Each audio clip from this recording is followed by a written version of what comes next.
So welcome to one of the final talks or lectures on machine translation. And today, because I want lectures always to have some catchy title, I've made the title really interesting. I'm going to ask, or we're going to discuss whether current NT systems understand what they are translating or not. So that's the catchy title, but in fact we'll be discussing word and sentence representations. So there will be some technical details as well.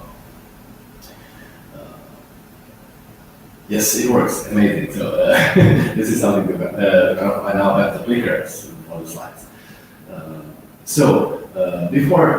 Before discussing whether systems understand, we need to start with a little bit of semiotics, the science on signs, on meaning in a way, and then I'll talk about, I'll illustrate the level to which the systems understand, and then we'll go over the representations. So we need to discuss when are we happy with the representations learned by the system, and then we'll talk about word level representations and sentence level representations.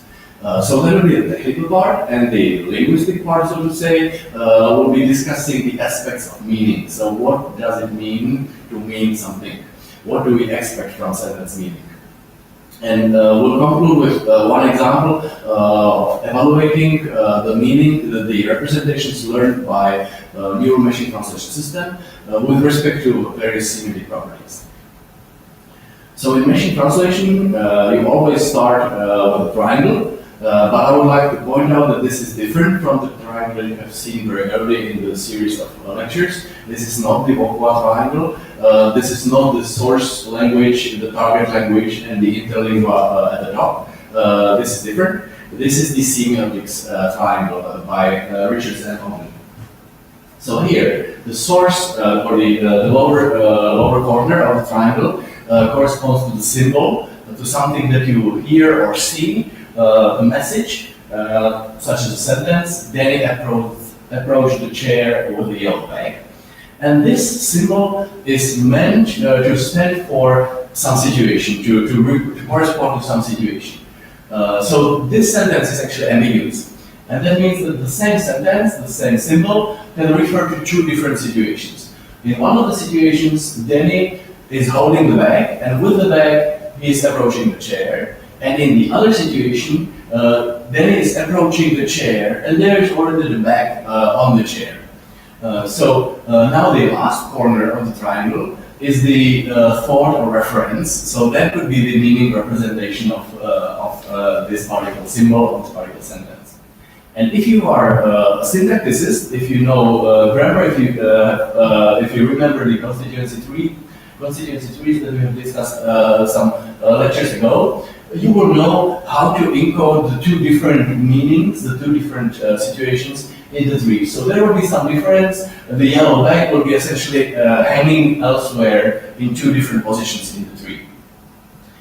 If you are not a syntacticist, but rather a semanticist, if you use some form of formal semantics, such as the lambda calculus notation, then there will be formulas formally describing again what is the meaning of the sentence. So the formulas will say things like there was a person P, and there was a chair C, and there was a bag B, and the bag had the property of being yellow, and there was this link between the bag and that's where the two systems and the two representations will differ. Either the bag was connected to the person because he was holding it, or the bag was connected to the chair because the bag was already sitting on the chair.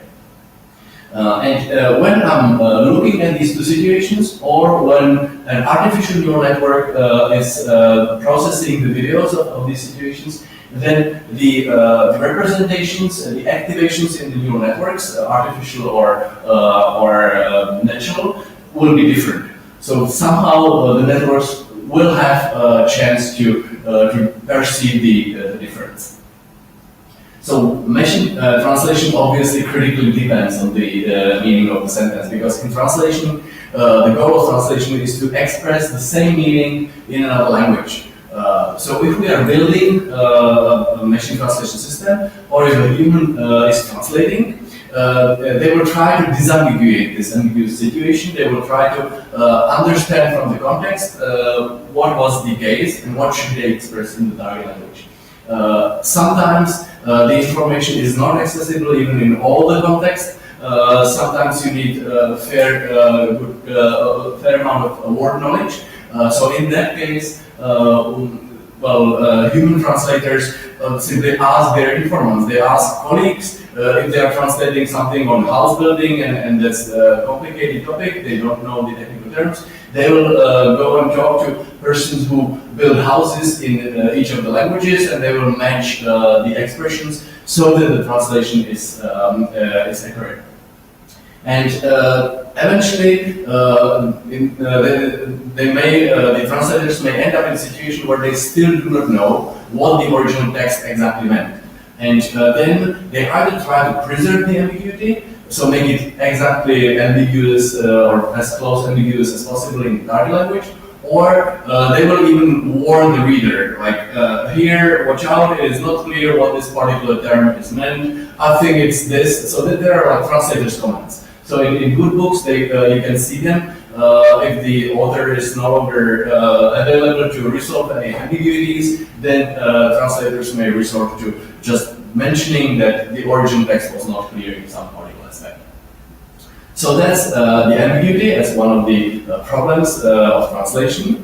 And now, on the other side, how far are current NT systems? So you have seen these tables before in the very first lecture on machine translation evaluation, and I'll also refer you to this very first lecture because there is a good amount of warnings that I've expressed there, and you really need to know what is being evaluated, what are the systems, and what the evaluation procedure was, so that you do not think too much of these results. But anyway, on used translation in 2019 and 2018 in the WT competition, some systems significantly surpassed professional translation. In English to Czech, it was at the segment level in 2018, and there was also some document level evaluation. And in 2019, it was English to German. There was one system that surpassed humans. So it seems that machine translation systems can be as good as humans are under this evaluation setting. So do they really understand? I would like to highlight that there are some good reasons to think that they could understand. So the machine translation systems are trained on millions of documents. And for example, the system that I mentioned for English to Czech, the 2018 one, the Charles University Transformer setup, that was trained on such an amount of text that you would need 50 years to read it if you were reading 8 hours a day and you didn't take any weekends. So this is well beyond what any human can read in their lifetime in practice. On the other hand, the system is not exposed to all the experience that we have from real world. So there is something, and there is some information obviously present in these huge amounts of text, but there is this world experience missing. Additionally, I would like to mention that only 40% of this amount of text was actually parallel. The 60% was coming from the two languages, and the system used an early version of itself to use that data. So that is one reason why the machine translation systems could be good, could understand. And the other reason is that we have talked about representation. So internally, the neural network is creating some representations. And these representations could correspond to some meaning of the sentence, so they could be meaningful. So let's test it. If you can speak Czech, you can test it on our service. There is this 2018 system which surpassed humans. If you test online public services, such as the one from Google, and you feed it with one of the sentences that every student, every pupil in the grammar school, the basic school, the very first sentence that every pupil reads in the Czech Republic is this "Máma mele maso." And this "Máma mele maso" can be translated by, for example, Google as "Mom is missing meat," and that's perfectly correct. This sentence can be also turned into a question, and check, as we've discussed, is a free word order language. The word order in the question actually specifies what you are checking, what you are validating with your question. So, maso mele mama or maso mama mele, you're highlighting different things that you are checking.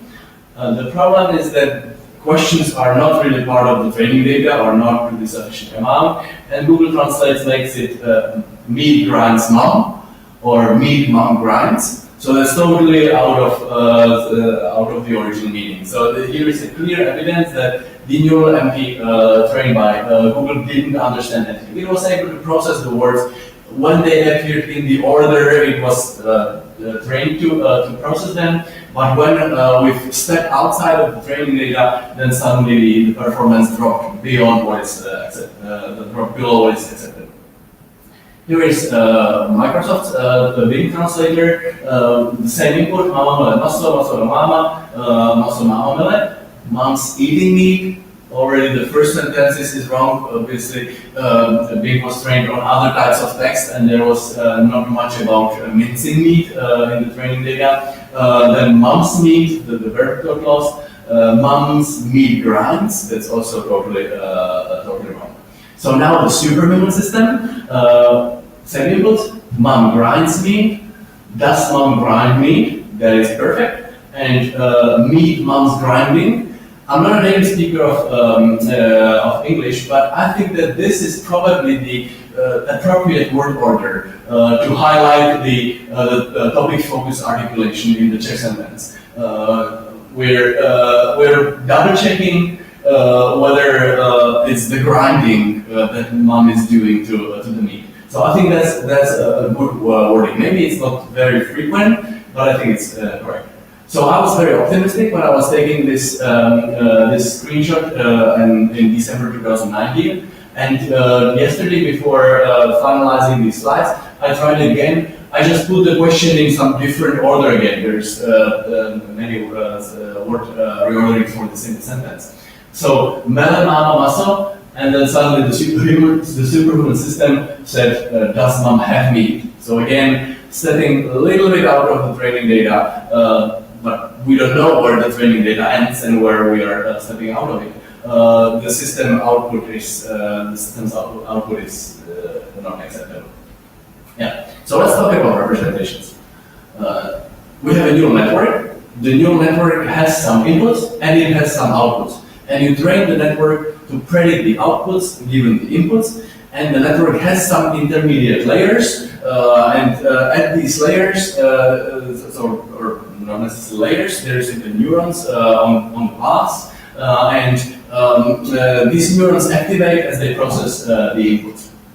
And if you make a cut through the network, and a cut is a set of neurons, so that every path has to cross this cut, then at this cut, there must be something which represents the whole input, because from representation at this cut, the output is then contracted. So every cut of the network is a place where you can observe what the network is doing, how the network is representing the given inputs.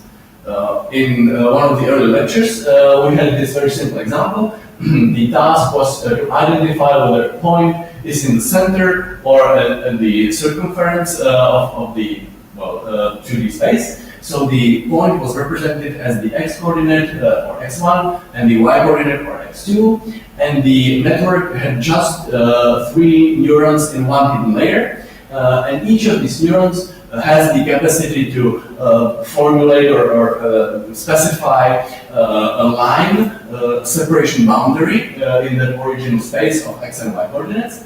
And with this original space, where you have these 3 lines, the new coordinates become the distances from these 3 lines. So instead of 2 coordinates, x and y, you have now 3 coordinates. How far are we from, and which side are we from each of these lines? And in this new space, this ABC space, suddenly there is something, it's much easier to separate the inner points from the circumference.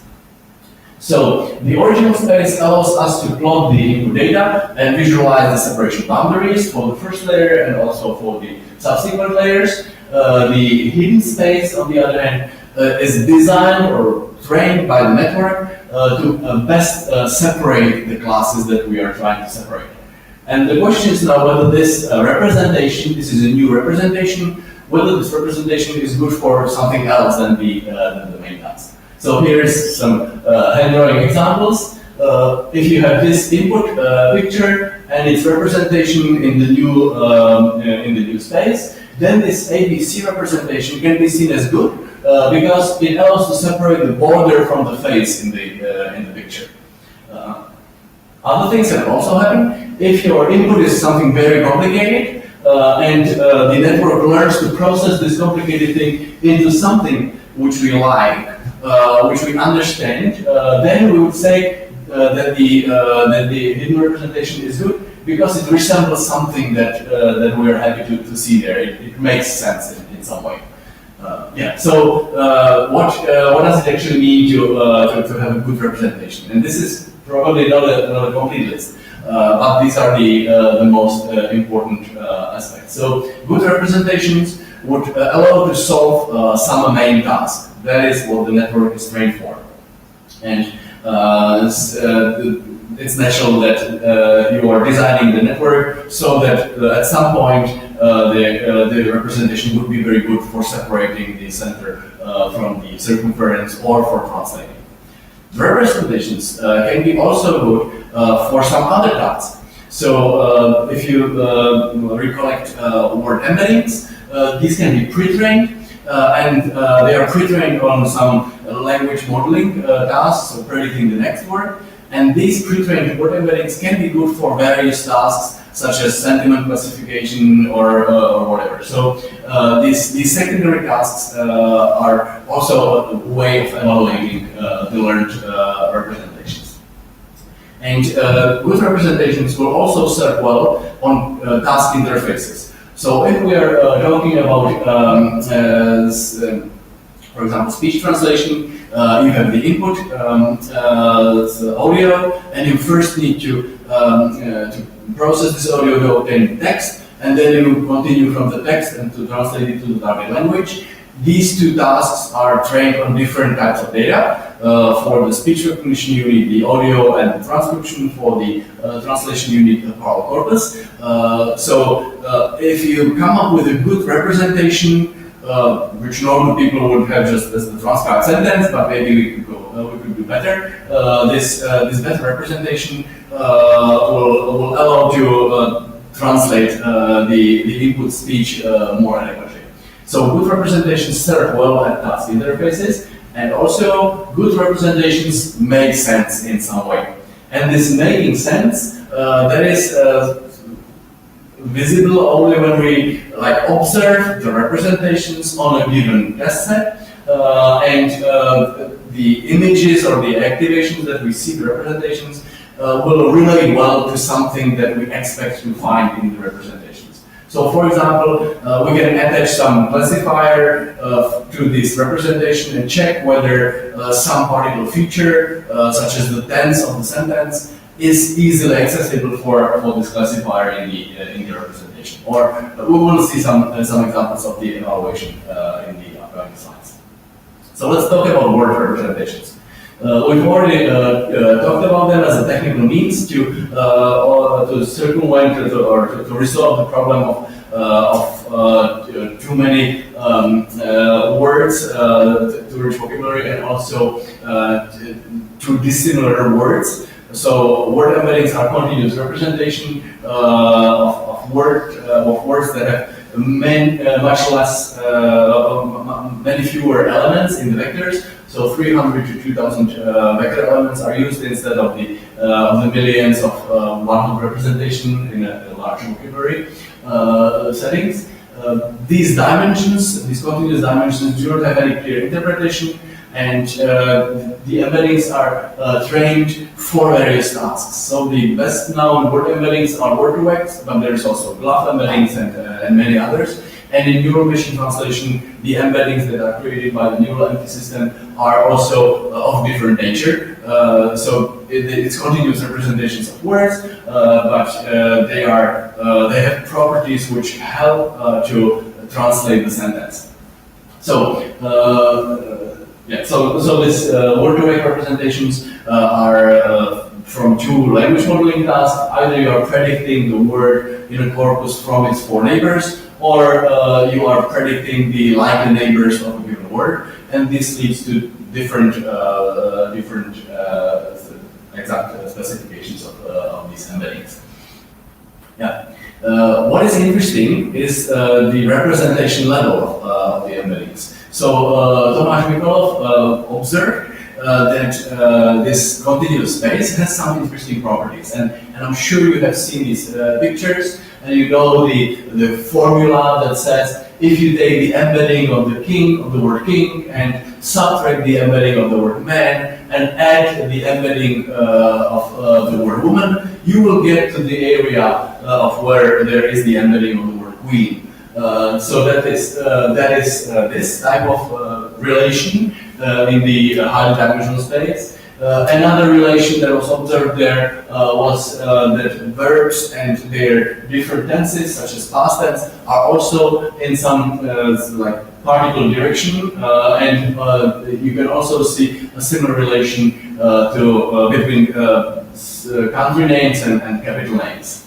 So there was this test set associated with word-to-wake, and it had questions of two types. Some were the semantic questions, and some were the syntactic questions or morphosyntactic.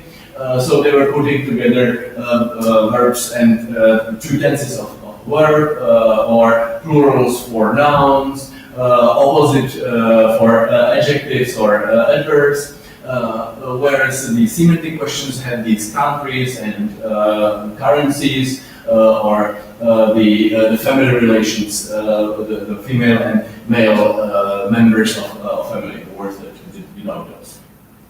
So I would like to bring to your attention the exact evaluation that was done in the paper. This test set by Tomáš Mikolov had about 8,000 semantic and about 10,000 the syntactic or morphosyntactic questions, and the paper mentioned that the accuracy is quite good. It's not perfect, obviously, because it's learning. The main and interesting observation was that the word-to-wake learned the space with these properties without knowing anything about the gender of about the existence of gender, in fact, or about the existence of countries. So it reached the accuracy of about 60%, which is an interesting result. But we looked at the test set in some closer detail, and we've realized that the semantic questions are only of three types. So it's only the country and city, and country and currency, and then the masculine family member going to feminine family member. There was another paper by Milovova and other colleagues. They test many other relations, such as walk, run, or dog, or poopy, or what sounds animals make, and with some converse verbs as well. So there are many other relations that could be studied, and they were not covered in the test set. And what we focused on was this syntactic or morphosyntactic questions. And there we saw that the questions in the original test set start only from 300 distinct word pairs. And actually per question is only 35 different pairs on average. Even the worst thing of these 300 pairs, only 286, as much as 286 are formed regularly. So the network could exploit this regularity in some way. It doesn't access the letters, but that's what we actually propose to consider also the letters of the word, and then these regularities would be much easier for the network to benefit from, and such a test set would not illustrate it well. So if you read this paper from the beginning, you will see, okay, they have 8,000 examples or 10,000 examples. That sounds as a reasonably sizable data set. But if you look how this data set was created, it was just by combining the words together and starting from two small seeds. So this is a risky evaluation yet. And indeed, when we evaluated ourselves, we got the 60-something performance when using the original word-to-vec model as it was released. And on our test set, the accuracy was much lower, it was 43. Still, it is a good accuracy for a system which is not trained for these relations. Then we created our model, which included, when creating the word embeddings, also the subword units, or some substrings of characters. We call that subgram. And on the original test set, the performance was 42, a little bit lower than the word-to-vec model performance. The difference between these two word-to-vecs is the size of the training data. So we didn't have access to the huge training data by Tomáš Mikolov. But on our training data, these two systems seemed very similar on the original test set. On our test set, there was a huge difference between these systems. And one thing that I would like to mention, if you write just 9 rules for the regular patterns, you will surpass the performance of both of these systems in both of these data sets significantly. That is not something against the word embedding representations or the claims by Tomáš Mikolov. It is just to illustrate that if the network is trained for some task, testing it on another task may be interesting. But if you can write 9 rules and you are interested in the morphological behavior, the regular patterns, then you will get much better results without any deep learning whatsoever. So always think about what is your task, and whether your task is to analyze emergent representations, or whether your goal is to have some morphological analyzer. And if you want some morphological analyzer, write the 9 rules. Don't bother with the word embeddings. So use external knowledge, use knowledge when you have it. There's one little caveat, like a little intermezzo on the ultimate evaluation. So we, with our subword word embeddings, submitted the paper in March 2016 to a conference, Text Speech and Dialogue, not a very famous conference, and it appeared there in September. Now we have 7 citations. Tomáš Mikolov, there was a follow-up paper which used the same idea of these word embeddings as we did, using sequences of characters. That the other paper was submitted to arXiv in July, so when our paper was under review the same year. Later it appeared in Couple, and now they have 3,000 citations. So there are differences between the papers, of course, as well. In our paper, we didn't release the code, and we didn't implement any fast code. The other paper with the 3,000 citations is the fastest paper, but it just illustrates that the same idea will appear across many publications, and if you want your idea to spread, you need to complement it with a fast and good code, and then you will get the proper credit for it. Yeah. So I'm coming towards the end of word representations, but I would just like to highlight that some of these evaluations are based on the human assessment. So the whole idea of evaluating against some human annotation of words can be seen as risky, and I think it is risky. So it depends on which humans you have asked and what they think about the words. And there is also, if you ask humans like how similar are these words, then people will do different things. They will score different things. So we can talk about relatedness, which is that the words appear in similar contexts. So teacher is related to a student, and coffee is related to the cup or break as well. in similarity, there is like then that's a different notion, and teacher is similar to professor, and car is similar to train. So these two types of similarities are apparent in the human notation. And if you are not specific enough, if you are not precise enough when collecting the judgments, you can accidentally conflate these two things. Hill and colleagues observed something that we also observed in our evaluation independently. These monolingual models, when they are used to create word embeddings, they reflect rather the non-specific relatedness, and the models that are trained on parallel data, such as neural MT, they will reflect the conceptual similarity. That is something that you have to consider. And even if we distinguish the relatedness and similarity, which do we want to be reflected in the word embeddings? So there is lots of literature on this. There is a survey of evaluation methods from 2018. There was a word vectors evaluation webpage where you could download, you could upload your word vectors, and it would tell you how well they perform in a number of metrics. So there is a lot of things to do. But let's move on to the larger units. Let's move on to sentence representations. So this is the neural MT model and the encoder-decoder architecture in the simplest possible approach.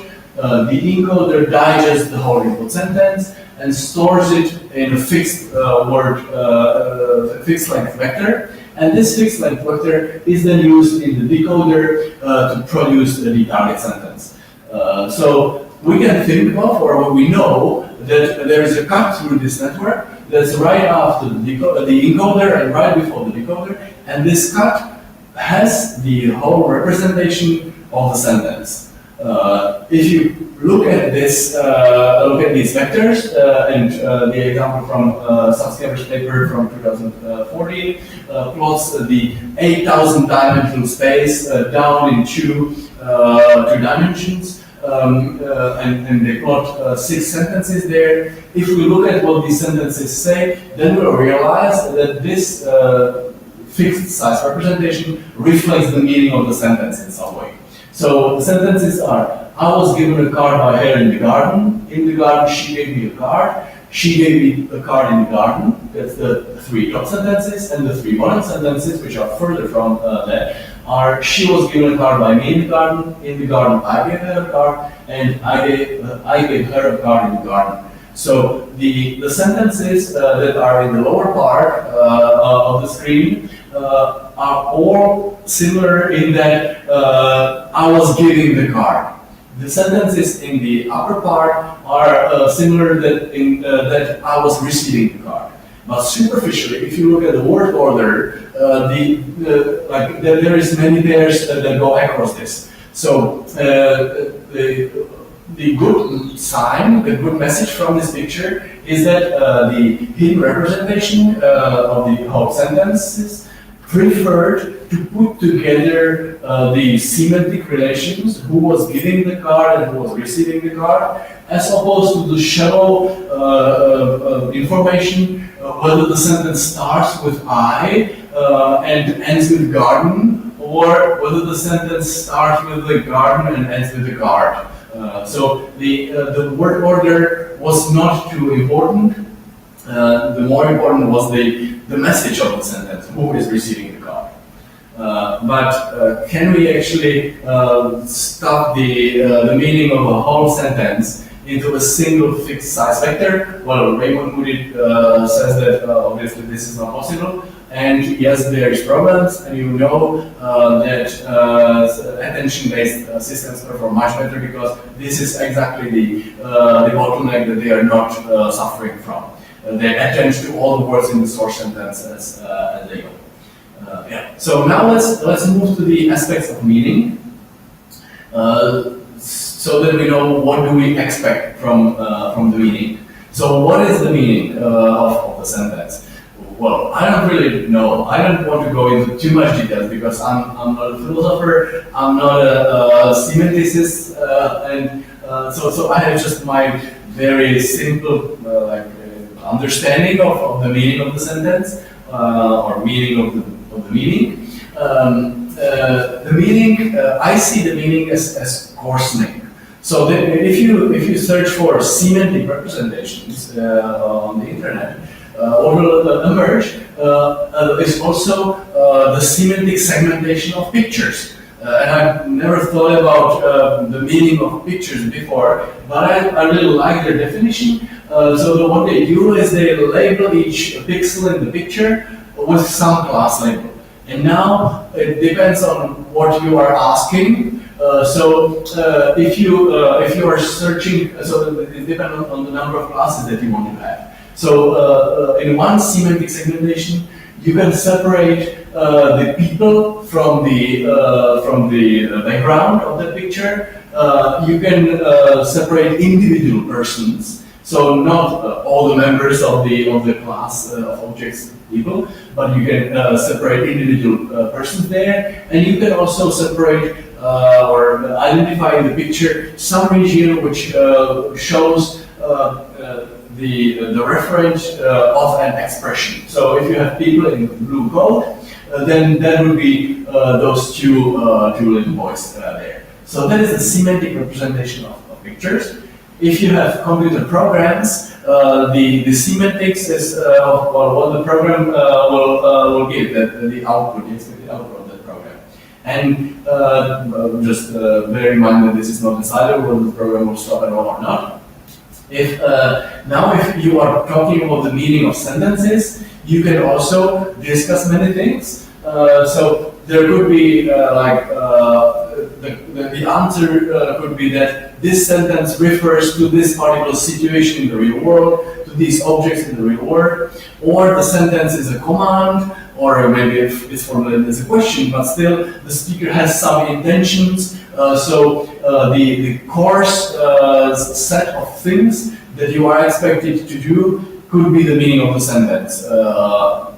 So this is why I see the meaning as coarsening in some way. I would like to distinguish it from the linguistic meaning, which captures the structure of expressions. From the levels of linguistic description, from morphology over syntax up to semantics, this is the structuralist approach to the meaning of the sentence, and there the idea can be clearly read in the technonomical theory by Pascal. So units of the lower layers of representation are put together to form units in the higher levels of the representation. So the linguistic meaning is is defined at each of these levels separately, and it's defined by the relation to the surrounding layers. The meaning of the sentence has certain aspects that I try to list in the overview paper, and these aspects are sometimes better captured by the traditional symbolic theories of formal semantics, and sometimes they are better captured by the continuous representations of sentences that emerge when training neural network systems. So when we talk about abstraction, so that we have instances of objects and types of objects and classes of these types and so on, that's the abstraction, and that's often what symbolic theories are based on. The concept of nouns is very abstract. I'm not aware of much work, but maybe there is, on the abstraction in continuous representations. The compositionality is the critical element of symbolic representation. Maybe there is compositionality in continuous representations. The great benefit of continuous representations is that they are learnable. They emerge, as I said, when learning to do some tasks. So as a side effect, we get these representations. And when we have two sentences or two expressions, and we want to relate them and we want to relate their meanings, in both cases, in symbolic theories as well as continuous representations, you can do some processing, some calculation, or algebraic calculation with symbolic theories to express the difference. Then what is easily captured in the continuous representations is that the meanings are vague. If I say a sentence, I may not be precise enough. The sentence will not be, will never be specific enough to fish to a single situation. It will always be applicable in many possible situations, and the meaning is like never specified enough. So the meaning remains vague with respect to these individual situations. So that's easily captured in continuous representations. The ambiguity of expressions is better captured in symbolic theories. That was the Danny approaching the chair with a bag. So there, in the continuous representations, there will be some differences in the activations, whereas in the symbolic theories, you simply have two formulas that differ. That's it. And then also there is something which I call statefulness, what the meaning should be attributed to the sentence as it is, or whether we should call meaning the representation which is modified in time as some entity is processing that sentence. And continuous representations are in very good fit for that, where symbolic theories have that aspect, but it was always cumbersome in some way. So let's go over these aspects in some more detail now.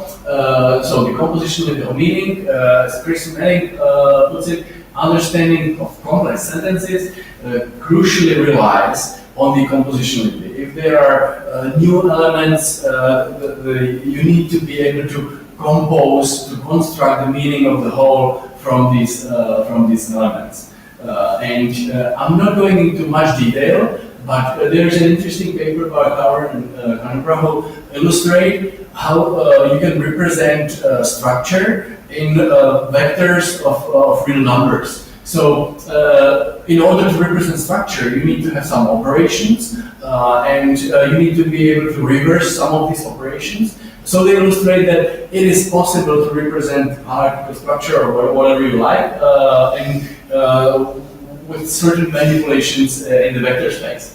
So what people normally do is they just add vectors together. So this addition that preserves similarity, and it's very useful for representing the bag-of-word concepts. You can do element-wise multiplication, and that's invertible, so you can reverse that operation. And also the products are dissimilar to the operands, to the things that you have put together. So this is like one hierarchy, and you can represent the variable assignments with the help of multiplication. So you could have like variable vectors, and to put some variables together, you would use these variable vectors to multiply the values, add it all together, and then you can recover that value from the vector. So you can like query a vector by multiplying it with the variable vector, and it will give you the value of that variable, and disregard the other variables. And you can also do one more operation, and that is permutation of vector elements. And that's also allows you to create many different derivations or use like subspace or new directions to explore in that continuous space. And this is very useful for representing structures. So if you want to represent a list in programming languages such as Lisp, you would introduce operators car and footer for the head of the list and the tail of the list, and these can be created or constructed in the continuous space by particular permutation of the elements. So if you have a vector which is set to represent a list, then you will apply the car permutation, and you will arrive at the vector which corresponds to the head, and you reply, and you can do the same with the other permutation to represent the tail. So this is the way to put together the representation of the list as a whole. I don't have any details of on the very recent experiments of how much compositionality is reflected in the learned vectors. But yes, there is a paper which highlights or documents that recurrent neural networks are capable of learning these composition structures, but they don't do that very often. So there is no way for us to make sure that the network will learn the representation in this composition way. It's sometimes the network decides to understand the compositionality and reflect it in its activations, and in some training runs the networks simply decide to memorize the input data. So there is the capacity, but there is not the urge to learn in a meaningful way. Let's talk about ambiguity. The question is how do we model ambiguity? I would like to highlight that sentence level embeddings are created by deterministic encoders. So the ambiguous sentence can be only converted to one particle vector. So how does this vector encode the ambiguity? That is a difficult question. Maybe it's some average of the meanings or whatever, but as we can illustrate on the word vectors already, the average does not always make good sense. So should we be happy if the word apple gets the embedding which is equally close to all the fruits as it is close to Microsoft and IBM? I would doubt it. This is something that would very likely break the relations, the semantic relations in the vector space. So, like subtracting from these embeddings of fruits would work probably very well for all the fruits, but less so for apple, because apple would be also affected by its other meaning.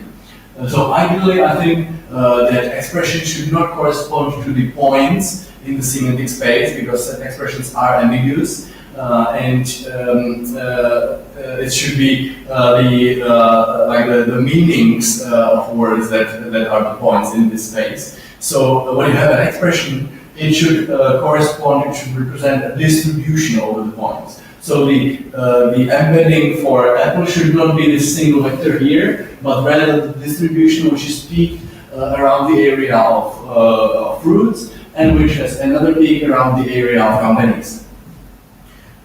Yeah, so that's the ambiguity, the spatialness, the decoder is a very nice, or the state of the decoder can be seen as a very nice state representation. It is like the state of mind after reading the input sentence and producing a part of the output. So this is also better captured, kind of corresponds to the models with attention. And the statefulness is necessary for many human processing tasks of language. For example, when you want to process jokes, you really need to make sure there is some state evolution in that modeling. The stateless meaning is what we're mainly working with. That corresponds essentially to the encoder state, and that suffers the problems with the ambiguity. So you are given one expression, and this expression maps deterministically to some representation. Now the continuousness. So are meanings continuous? Because we, with neural networks, are mapping expressions into the continuous space. But is the linguistic space of meanings continuous? I don't really know yet, but certainly the space of linguistic expressions is just huge. So in 2012, Marcus Dreyer and Daniel Marcu made this experiment. They asked people to translate Chinese sentences and Arabic sentences into English, and they asked them to produce as many translations as possible. And they arrived at dozens of thousands of possible translations. So there was some Arabic sentence, and here's all the possible translations of that sentence into English. And here is an example in Czech, which we did a year later, and that's we changed the way that these sentences were constructed, because Czech allows for word reordering, and we wanted to give the annotators the the comfort of easily generating many word orderings, but validating them at the same time. So this single English sentence, and even though he is a political veteran, the Council Karol Březina responded similarly. This single sentence received 70,000 translations, and all of them are correct. So I'll read just a few of those. A i přesto, že je politický matador, radní Karol Březina odpověděl obdobně. Karol Březina, i když ho lze prohlásit za politického veterána, odpověděl velmi obdobně. Reakce Karla Březiny, třeba že je politický veterán, byla velmi obdobná. If you're a Czech speaker, you will see that these sentences have obviously slightly different meanings, but yes, there are all good translations of that English sentence. So the question is whether if we call these Czech sentences paraphrases, will they be close to each other in the sentence embedding spaces? You see that on the surface, the sequence of words can be very different. So there are synonyms used, but also the word ordering and the clauses within the sentence are shuffled in many ways. So the question is whether they will live in the same area in the sentence embedding space, and if you take the set, the manifold of this particular sentence, the English sentence, and you consider another English sentence, will the other English sentence, will the Czech counterparts of the other English sentence live in the same area and like too much conflict or too much interfere with the embeddings of this sentence? So how much entangled will be the manifolds of different sentences? So this is something that we are exploring now. There are other ways of exploring, and that's also some work in progress, of exploring this continuous space of sentences. What we are doing is that we are proposing directions of exploration, and we are asking human informants to modify the sentence in a particular direction, and then we will ask the human annotators to interpolate, to tell us a sentence in between the two examples of particular direction, or further stronger expression of extrapolation of that. And then we will validate this relation, and we will create a partial ordered set of sentences. So here, all the sentences should have kind of the same meaning because they come from the same input sentence. Here, we are asking humans to modify the sentence in a particular way, and we are organizing the sentences to this partial ordered set. And then we would relate this partial ordered set to the manifold of some embeddings. So here are examples. We could ask about different variants of politeness. We could ask people to make a sentence more in the future or more in the past. We could ask them to express how much the speaker believes the meaning of the sentence. So that's another type of modification. How much the speaker is willing or able to do the action expressed in the sentence, the generality. So, for example, whether I saw a handful of people there, a big crowd or massive crowd, some magnitude, whether it is cold, chilly, or freezing. There is many types of negation. Some counterparts or opposites of sentences. Sentences can be simple and complex. They can be long and short and still express the same meaning. So this is what we are exploring. Further ideas are on the generality, or vagueness of the expression. So hammer the hook into the wall, or put the hook on the wall, or do the thing in the air. And that's when you are out of words and you just ask someone to do a job. And based on the context, the last version of the sentence still can be understandable by the human. Yeah. It's the contextual boundedness, how many pronouns essentially are there, how many like indirect references to the indirect or direct references to the world are there in the sentence. And the jargon or the style of the sentence. So here are examples of pairs of sentences. Can you please give me a minute? Could you leave me alone? Close the door, close the door, man. May I talk to Mary? Is there here? So this is the polite and impolite pairs of sentences. I try to call you, were you busy? You never answer your phone. So you are expressing the same meaning with two different wordings, and in one formulation you are very polite, and in the other you are very rude. Then you can ask another set of annotators and give them this pair. Can you move so that I can see the screen? That's one extreme, and the other extreme you give them is, you are made of glass, you know. And then the annotators will be asked to create sentences which are in between. So this is still the politeness and rudeness dimension, and people will come up with sentences such as, hey, can you move, or please move, or could you move a little bit, you're blocking the screen. So there is many ways to formulate the same message, and then you have all these different wordings, and you can ask a third set of annotators to put them on the scale, to organize them. And sometimes there will be like linear scales, and sometimes some sentences will be incomparable in the extent to which they are polite or rude. So you will arrive at a partial ordered set. Some of the sentences will be like totally incomparable to that.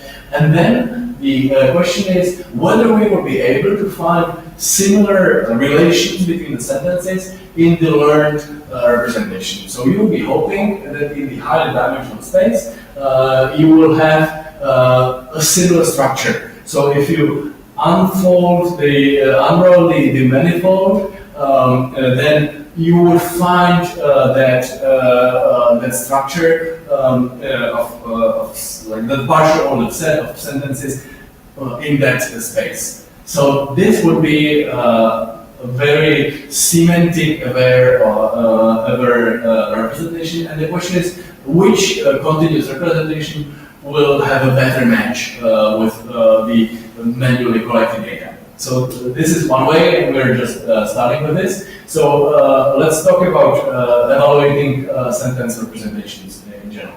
So Sentinel is something that I definitely need to mention. It is a repository, so to say, or tool set for scoring sentence representations in many ways. So you are the author of a sentence representation. So someone gives you a string sentence, you convert it to a vector, and then this vector is evaluated by Sentinel. Actually, the vector can be evaluated alone, so obviously you need to process a large number of sentences and return a large number of vectors. And these vectors are then evaluated in the various tasks. And these tasks can be, we'll see some of those in a second. They can be like, what is easily accessible in the representation. And then several representations were compared using this Sentinel evaluation toolkit. So some well-known sentence representations are infer send or skip thought or laser. So there are many. And then you can also explore what is in the representations, which sensible or meaningful properties are we able to extract from which representations. And there is a workshop on this. There are already a few years, a few instances of the workshop. Black box NLP is a very active area of research, so I highly recommend the papers because they study what the transformer representation has access to, what it knows, and what it doesn't know. So I'm not surveying the most recent results there, but they are interesting. What I'm going to show is our experiment from 2018, where we tried to identify how much semantic the representations learned by the attention model, the sequence-to-sequence architecture is. And we related the quality of translation, the best score, to various levels, various measures of semantics. So we were evaluating this through classification tasks, through similarity tasks, and also using paraphrases. So this is the Sendeval style of evaluation. You have some classification tasks. So one of the classification tasks is the conversion from the string describing a movie evaluation, a movie review, short movie review, to some scale. If you want to if you want to perform this task using some neural network representations, what you will do is you will convert the input sentence to the hidden representation, and then you will give these representations to the Sendeval tool, and it will train or just observe similarities. It will learn to process your representations, your continuous representation of sentences in such a way so that it can predict the score. And it will check how often it was able to find a good score. So if your representation contains relevant features, then the Sendeval evaluation will be able to predict the correct score very often. That will indicate that your representation is good. If your representation would be stupid, if it would not highlight the important things in reference in this source for the particular task, then this representation would not serve well in the classification task. And there you will get a low score in the classification task, and you would your sentence representation method will score badly. These are like individual sentence representations. They serve in the task alone, and the particular classification tasks are the movie sentiment, so the sentiment analysis of movie reviews, product review quality, whether someone is assessing the product or not, or the question type, whether someone is asking for a number or for a name or for a location.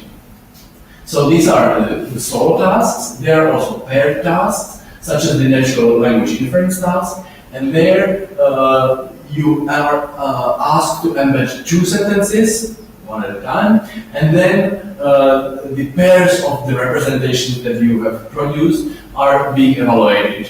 So the natural language inference task has three classes, whether one sentence is entailed in the other, whether they are neutral to each other, so they are talking about different things, or whether they are in conflict with each other. And you need to classify pairs of sentence embeddings or sentences, and the extent to which you classify this well will tell you how good your representation is for the inference task. So an example of the entailment would be a square full of people and life, and another sentence, the other sentence would be the square is busy.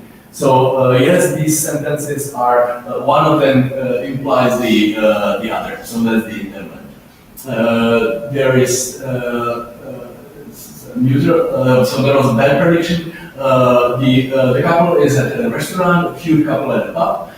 So this should be, again, in entailment relation, the system which relied on your embeddings predicted that these sentences are neutral, and that's wrong. So in general, this is like a reasonably good performance because that was only a rare error.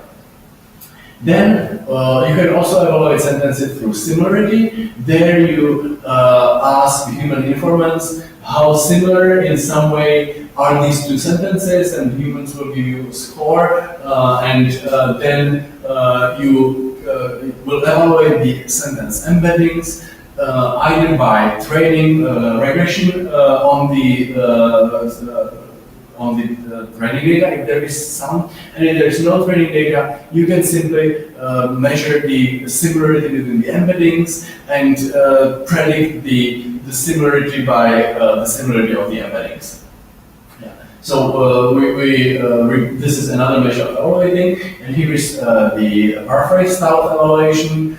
So here we have two sources of data. We have discussed one of those already. That is the Chinese sentence and its many translations. So these many translations are in some way many paraphrases of the same sentence. The other data set is the COCO data set with images. There we have a single image and 5 captions that people created for that image. So that's again in some way the same meaning. The picture is described by different expressions. So if you look at this space, you will have clusters. Each of these clusters will correspond to one of the meanings, so either the original Chinese sentence or the picture, and the members of those clusters will be the individual sentences, the 5 descriptions of each picture or the 500 translations of that single sentence.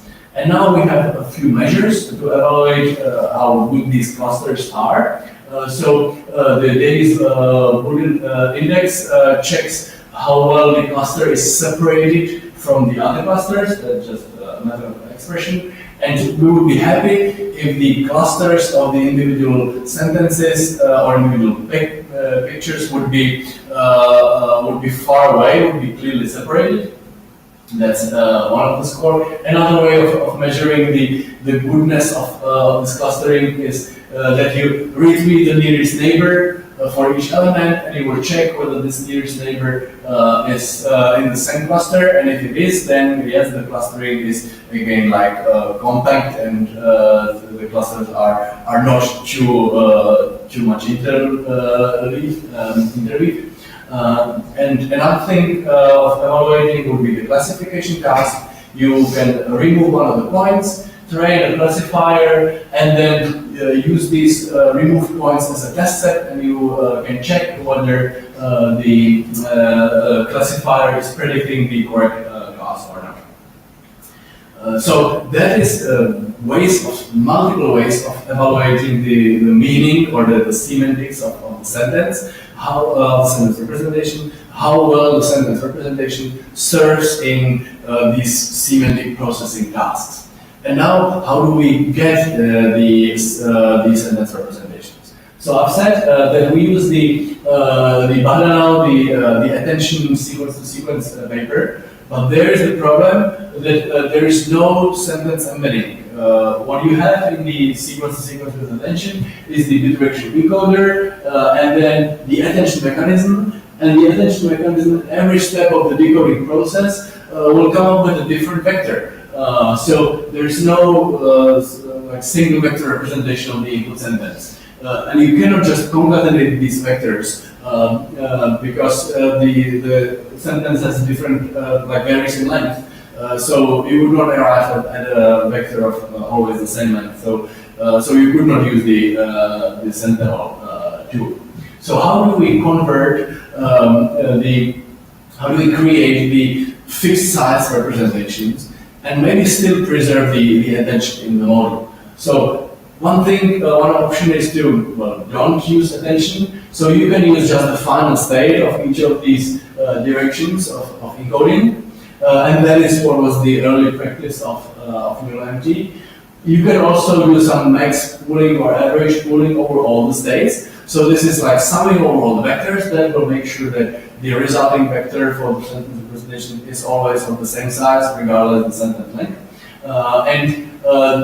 Then the other thing that you could do is called the inner attention.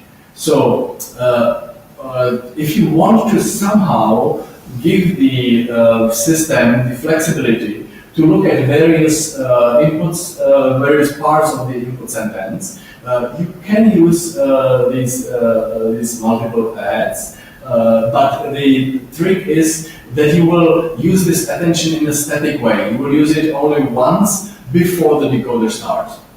So you will have the matrices that we have discussed in the transformer architecture, the matrices that like create different views of the sentence, but you will have a fixed number of these views, and you specify upfront that you want to have 4 views of the sentence. And then you calculate these four views, each with this with a separate, so each corresponds to a separate head.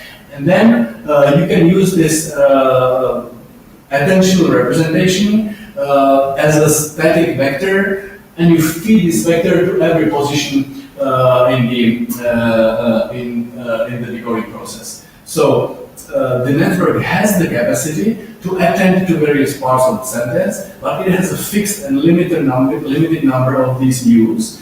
And then the decoder is free to access to any of this head. So either the decoder will get this inner attention of the encoder as one concatenated vector. That's the attention context. So the decoder operates on the entire embedding of the sentence, or the decoder can even attend to this summary of attention. So it's attention, or compound attention as we call it. So the decoder has now the attention over the heads.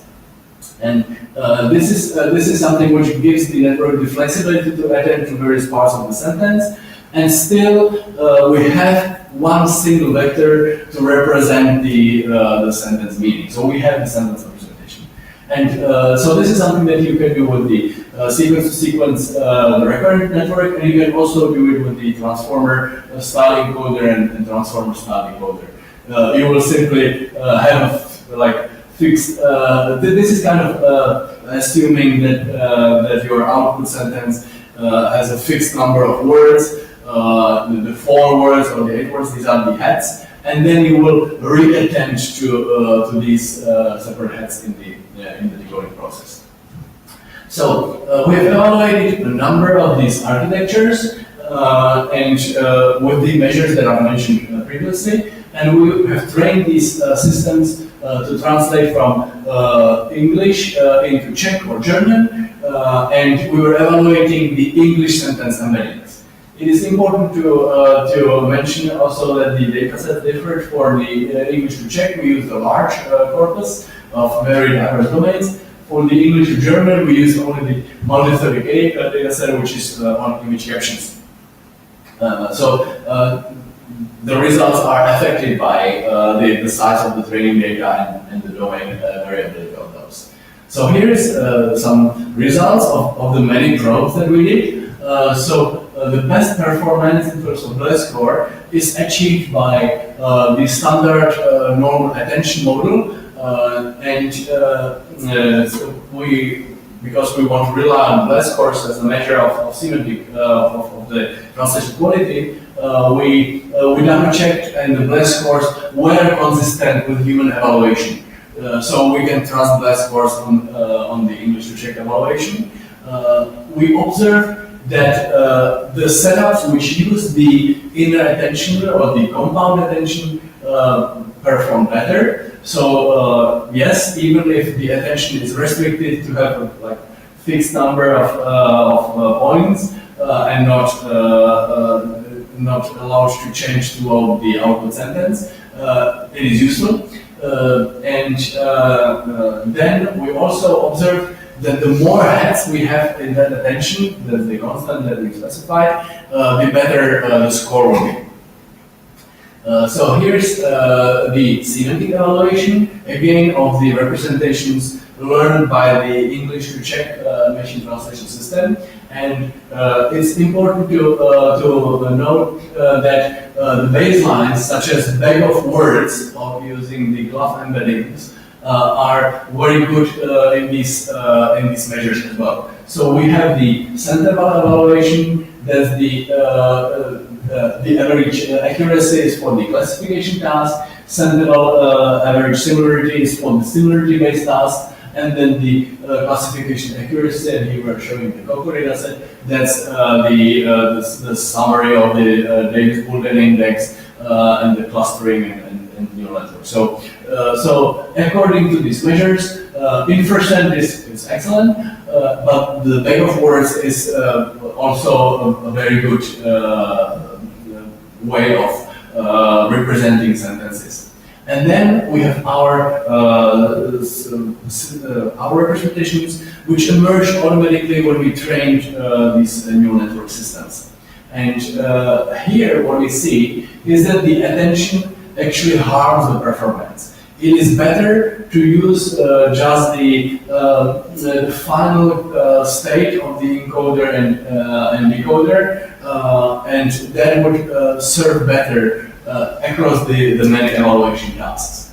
And also, the more heads we have in the same setup, the worse the performance in the semantics tasks. And we know from the previous slide that the more heads and the fact that we have attention and the more heads, the better the translation. So this was on a sample of experiments. If we do it across all the test sets and all the many setups, and we plot the correlation between the blast score and the semantic measure, we will see a negative correlation.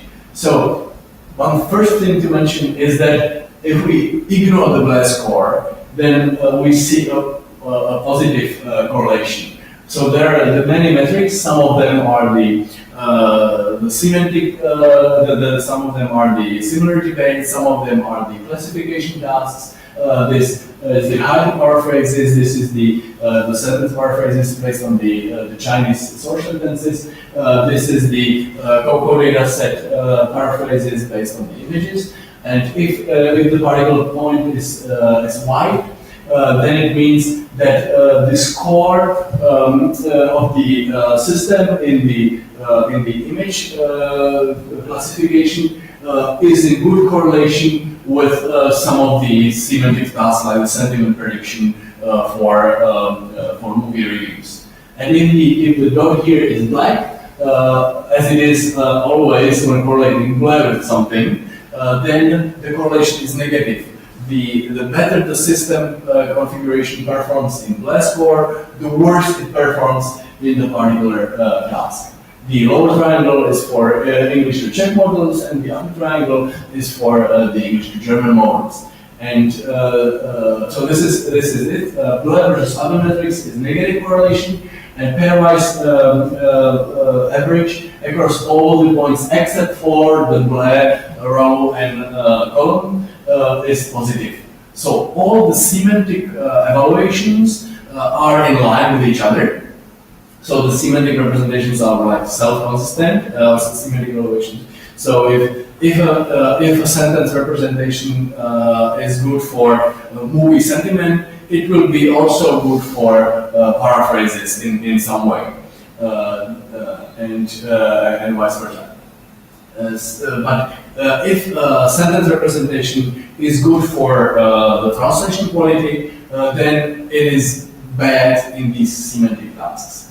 One task stands out here, that's this line, and that's the track task. And there, it's a classification task, and you are predicting what is the type of the question, whether the question is asking for number, person, or location, and maybe other classes. And this type of classification can be actually resolved very easily just by looking at the first word of the sentence. Like, is it where, is it what, or is it who? And based on this superficial information, you can do the classification. So it kind of illustrates that the sequence-to-sequence model is operating at the shallow level. So the representation stores not the meaning of the sentence, but the words that are there. And it's natural that for a good translation, you need to know which words were in the source sentence. And it's less important to know whether someone had a positive evaluation of a movie. So to translate, you do not really need to process the message of the sentence. And that's what the system exploits. The system is trained to produce good translations, not to understand the sentence. So here's a variation now of the evaluation. We also have the transform model in the setup. And if we remove the transformer results, which we had the transformers that are only English, only in the English to German evaluation. If we remove transformer, the picture is even clearer. The blur is more negatively correlated, and the other metrics are more positively correlated with each other. So the transformer model possibly behaves like deeper. It is also deeper, it has more layers. So this should be re-evaluated with the recurrent neural networks, but deep, and to see whether the depth of the network would indeed lead to representations which perform better in the semantic scoring. But the standard Bahdanau shell recurrent neural network is simply processing rather the words and not the meaning of the sentence. We've also looked at the attention, the inner attention that the network learns. So this is the attention model, the compound attention with 8 heads, and you can see when the sentence is producing one particular output word, where are the heads looking? And when we did this for multiple sentences, we saw this picture. And we had the impression that like the yellow head is always used at the beginning of the sentence, and then the red head is the second one used. So we've actually averaged it. So the question is where is the most attention put when translating. Yeah. So the question is where, on average, across all the sentences, do the heads look? And one would expect, and we had these experiments mentioned in the previous lectures, that one of the heads would maybe search for the verb, and another head would search for the subject of the sentence, and then the decoder would use this the subject head to spot the subject of the sentence, translate it, so produce the translation of the subject, then it would move on to the predicate, the verb head, and search for the verb head and translate that one, so proceed according along the semantics of the sentence. What we see here is different. There is not a head for verbs. There is not a head for punctuation symbols. There is not a head for numbers. There is the head for the first eighths of the sentence. There is the head for the second eighths of the sentence. So if you have 8 heads, this inner attention with the recurrent neural model will actually learn to divide the sentence equidistantly.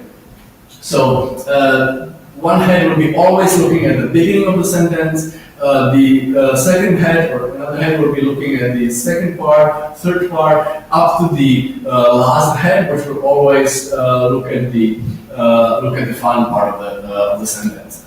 So that is an interesting observation. It again documents that the system is processing the sentence in a very shallow way. It is shallow recurrent neural network. It is not deep, but it is superficially following the sentence left to right, and therefore there is no surprise that the more heads you have, the worse it will perform in some polarity check tasks, because the information whether the user was happy, whether the watcher was happy with the movie, will be present anywhere in the sentence, and the heads will only divide this information. So it will be harder to search for the information on the quality of the movie, because you have to do it across the heads. If you have fewer heads, or if you have no attention at all, the whole sentence is available within the vector, at the same level, and you don't have to search for the information so much. So this is an illustration that the processing is too shallow. Time's up. So let's summarize. We have discussed the quality, the overall quality of neural empathy systems these days. And we've said that in a given domain, when limited to the domain, when the test data comes from that domain, neural empathy systems can sometimes really outperform humans. It also depends on the evaluation. You really have to be careful there. But yes, the neural empathy systems are on par with humans in these settings. At the same time, if you step just a little bit out of that, if you ask to translate a question instead of a statement, suddenly the performance can be degraded below what you are happy to accept.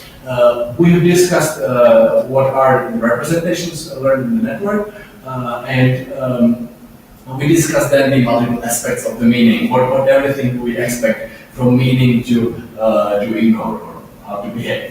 Some levels of understanding can be found in representations. I have not really discussed that, but I've pointed you to the black box NLP workshops. What people do there is they study how much the representation reflect the word order of the sentence, or the meaning compositionality, or the part of speech, or words derivation. So if you have word embeddings, can you identify which words are related because they have similar stems? Does the network automatically learn derivation relations between words or not? So yes, some aspects of the meaning are already there in representations, but overall it's very far from what we would say means to understand the sentence. So current systems are not really understanding the sentence. They are just clever in processing the shallow information. But if it's a deep network, such as the transformer one, and if it's trained on huge amounts of data, yes, we can expect more and more of the human understanding to be there. But my inner belief is that until these systems actually walk with us in our streets, then they will not gain the necessary experience to understand all the aspects that are expressed in sentences. And the main message of this lecture, again, is actually the big warning about the interpretation of the results. We've discussed the utility of syntax already last week, and we saw that there was some gain in translation quality when using the dependency trees, but there was equal gain when we use just linear trees. So one could believe that the syntax is useful if one did not do this additional experiment. We did it, so we know that there was some other reason for the gain. Today we have discussed, for example, the waterwork evaluation test set, which is very limited, but it doesn't seem so when we look at the first numbers of elements there. Okay, so that's it. So current empathy systems are so far not understanding at all in the human style. But yes, some aspects of meaning, especially of the linguistic meaning, are present in the representation. And you need to be very careful when doing these experiments, but it is a very active area of research, and I think that a lot of interesting discoveries will be made there. So thanks for your attention, and see you next week.